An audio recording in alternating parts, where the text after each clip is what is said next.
Si Hana. Alam mo, hindi ko alam kung saan mo nakakuha yung chismis niya, pero imposibleng magkagusto sa akin yun. Posible, pagpasok pa lang natin, nagpa-autograph ka agad. Ikaw naman, gustong-gusto mo.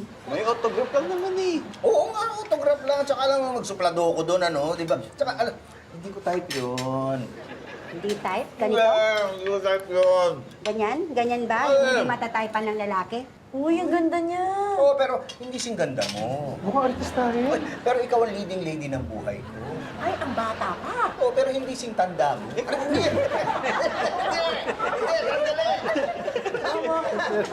Ang sinasabi ko lang, eto, basta hindi ako pwede magkagusto sa kanya kasi may sinabi siya sa akin, pero hindi ko pwedeng sabihin eh. Ewan ko sa'yo, nagpapalusot ka pa. Siyempre, lalaki ka, babae siya. O bakit? Porket babae, sa lalaki na kagad nagkakagusto?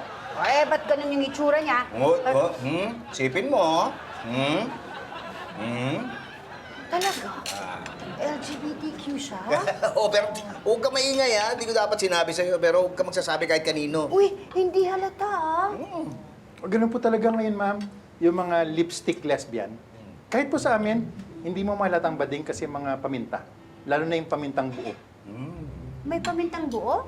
Opo, sila po yung hindi mo talaga mahalata. Kasi machong-macho pag kumilos. Eh, kung yung pamintang buo, eh ano yung pamintang dulo? Sila naman yung mga pamacho, pero mabilis bumigay. Uy, ang galing mo talaga. Alam na alam mo yung mga ganyan kahit hindi ka ba. Weh! Ang galing mo. Ang galing mo. Thank you. Galing eh.